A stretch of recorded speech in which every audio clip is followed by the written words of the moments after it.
Thank you. What's it like being back? It's awesome. It was felt a little weird at first since I hadn't been back since I graduated, but like a week out from flying back here, I started to get really excited, and to be able to see my brother, my parents would be in town, and just all the guys in the locker room that was so special to me. So it was a lot of fun, a good week. What was the balance of welcome back, we love you, and then razzing, just like, being back with the guys, what was it like, and, how was the balance of making fun of you or whatever went on? Yeah, it was cool. Like, I got in Monday night, wanted to get used to the time change and everything because I knew it was going to be an early day today.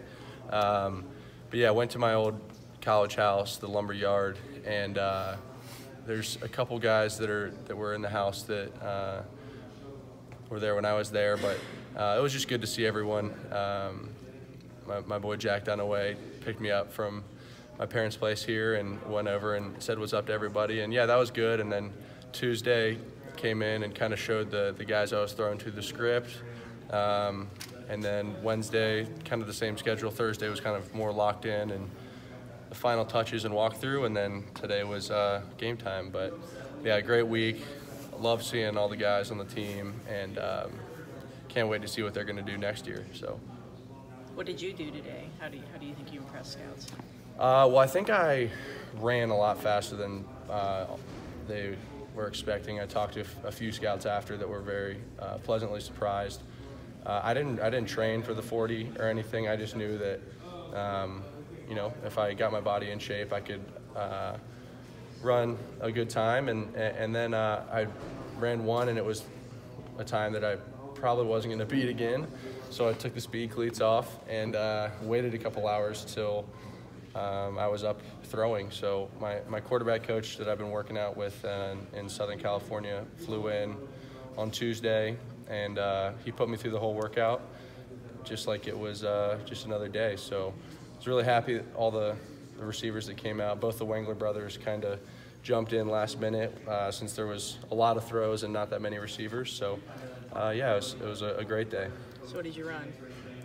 I got one time from one of the guys from the Titans that said 4.79. I think my jaw dropped when he told me that. And then there was a couple more that were like 4.83, 4.84, 4.85. I mean, anything that was, I just wanted something with a 4 in it. So just really for me, they all said like, hey, the 40 doesn't matter at all. But, I just wanted to show that I had that in the tank. So. What do you think that does say about your ability? Like athletic ability? Yeah, or just like ability, mobility. Yeah, I mean, I'm clearly not just a big white mule that just sits in the pocket. I was able to showcase that this year in LA. Running Chip Kelly's offense, nobody thought I was going to be able to do that.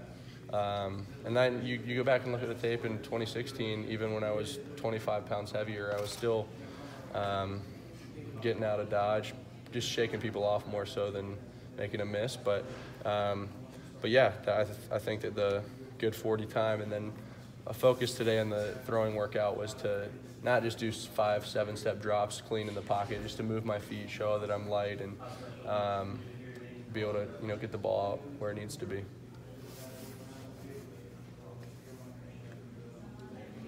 Nothing. How were you? Did Jim invite you to come here, or do you ask to be at this program? So Grant and Zach Gentry early in the process were like, hey, what's your plan? Because we don't have anyone to throw to us. Looking back, I'm pretty sure if I didn't reach out to Harbaugh, he might have just thrown at Pro Day. He's very capable. So, and I'm sure he'd love to show everyone he's still got it in the tank. But no, so I sent him a text. He responded immediately. It was like, that sounds like a great idea.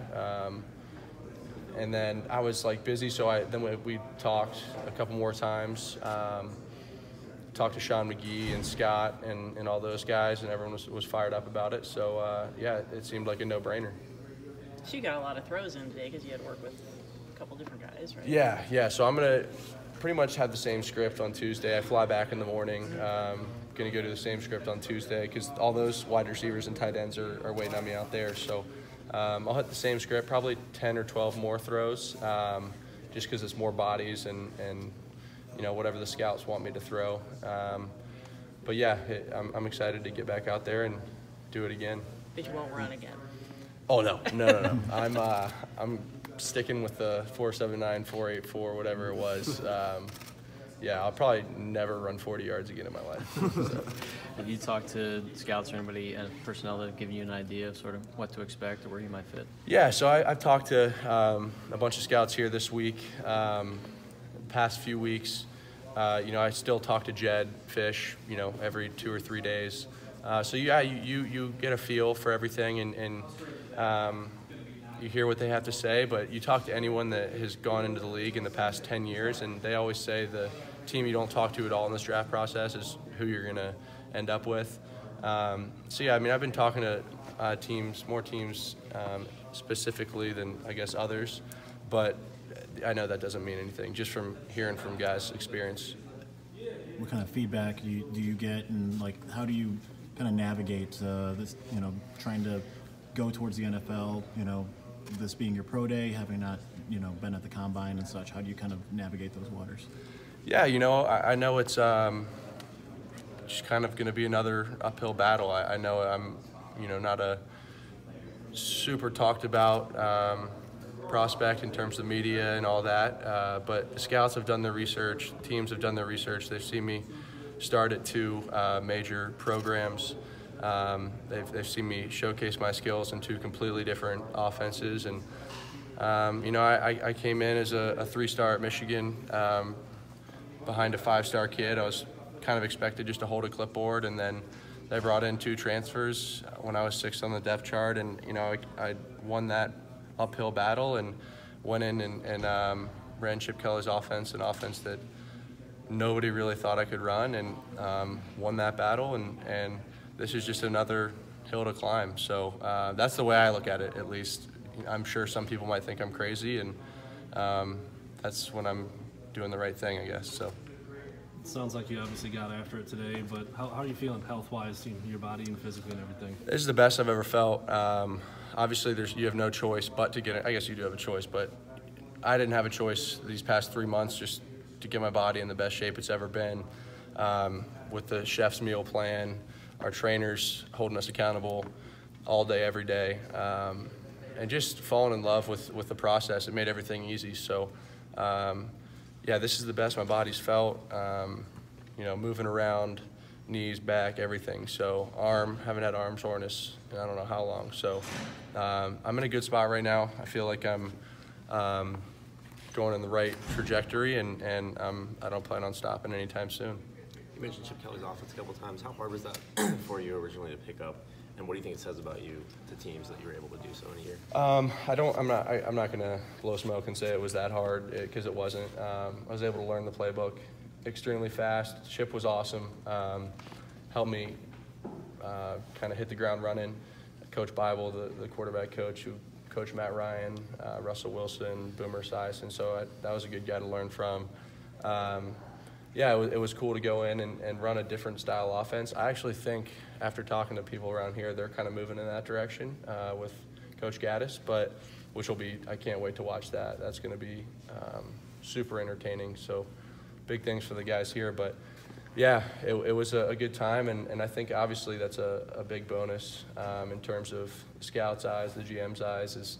I was in the pocket, statue-type pro-style quarterback in 2016 and the beginning of 2017, and showed more of a nimble side in 2018 in LA. So I think the personnel here, the guys on the roster, are well suited to run that kind of a more wide open offense. Yeah, well, I think the way they recruit here, you could run any offense as long as you're calling the right plays and letting the quarterback rip it around the field.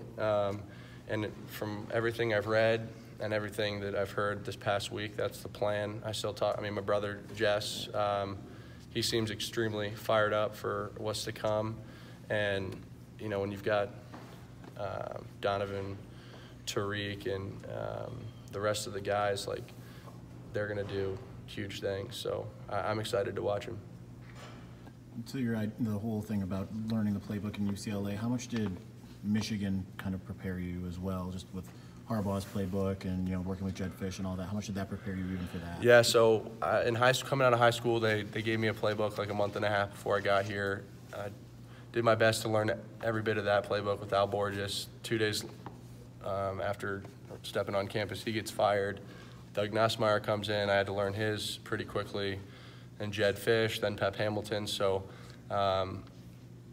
throughout that whole process, I was able to learn, 4 playbooks where I had to figure out little tricks and ways to remember things to where now, like when I went to Chip's offense, things that I'd in the past were very applicable, different names obviously and stuff like that, but yeah, it made it very easy, and that's what I'm excited about at the next level, whatever team I end up on, or teams, is I can get in there, be a good locker room guy, learn the playbook, and help those around me. Part of your preparation for college was working out with Steve Clarkson. Are you training and working out at UCLA, or are you back working with Steve? No, so Steve is more of a get the high school, the middle school, high school guys to their top performing level and get them to college. Then I worked with them a little bit in college, but as far as a draft process, training, there's more specific guys just for that. He's more across the board, one of the best to ever do it. So he and I still talk all the time, but I'm working with Tom House's guys, specifically Taylor Kelly, who played quarterback at Arizona State. But yeah, so I've been with those guys this whole winter. Will Greer was training with them, Brett Rippin, Jake Browning for the rookies, and then Tom Brady's been out there, Matt Ryan, Matt Stafford. So just to kind of learn from those guys, watch them, how they work, and just be a sponge, because I went from the grandpa of the locker room to the young kid on the block again, like that. So that was a cool switch to flip, and I'm just taking it day by day. Kelly's training guys, or he's working out? What'd you say? Taylor Kelly, is he training guys now? Yeah, so he played quarterback. Yeah. Then they kind of took him 4 years ago as like the third guy, and now, I mean, Jared Goff comes out there and Taylor Kelly will run his workout, and Adam Dado is another guy who's a pitcher for the Dodgers. He's more scientific, and then John Beck, who was a second-round draft pick, played in the league 8 years. So, but yeah, it's good stuff. Your brother, as you mentioned, is still here. How strange was it watching Michigan last year? I know you posted a lot on Instagram. You're rooting for him. Yeah, I mean, not only just because my brother, but everyone from the top down. From Coach Harbaugh and everyone involved in the program. They're like family to me. It was a tough decision to leave. But yeah, I wanted what was best for them. And then, yeah, it's been cool to follow my brother and listen to what these coaches have had to say about him since I've been back. I know he's testing as one of the strongest guys on the team. Just seeing him standing next to me, it's pretty freaky because he's no longer my little brother. But yeah, Jess has 3 more years. I'm going to be a diehard fan for 3 more years, and then he's going to leave, and I'm going to continue to be a diehard fan. Graduating from this university and living in Ann Arbor was, the best 4 years of my life. So, what did you think of Shea Patterson, what he did last year? And I don't know, maybe you got to throw with him a little bit this week. I actually didn't. So our time slot, I think, was when they all had classes, but we play Fortnite together. Like when I was training in Cali and he was here, we play Fortnite. I thought he did with what they asked him to do. He did a really good job. I know he, and I'm sure Michigan Nation are very excited for the handcuffs to maybe come off and shake and rip it around the field. Because I remember that same type of scenario once Jed left. It was like, God, I feel like I could do a little bit more. And I'm not saying anything that's a secret. Like, I think everyone knows that. So Harbaugh, made the right moves, and I think I saw a hashtag like speed in space or something. So yeah, I'm gonna be tuned in to every game next year. What was that like feeling hemmed in a little bit? It is what it would. It is what it is. I the same guy that in 2016 and 2017. I didn't change who I was. Obviously, when I broke my back, I was in a turtle shell for 3 months, but yeah, it was definitely a little bit different, but that's why, I was able to get back to my ways in 2018 and let it rip. So, and I'm very excited for Shea to do the same thing. Now you've known him for a little bit, and what have you seen that he's capable of that maybe people don't realize? I don't really, I can't speak on that. I don't even know what y'all's question marks were with Shea. I know everyone was super excited when he committed, and then leading up to the season, and when he was able to rip the ball down the field, he was pretty successful, right? You can correct me if I'm wrong, but yeah, he was airing it out. All those guys were going up and getting the ball. Nico was lights out this past year.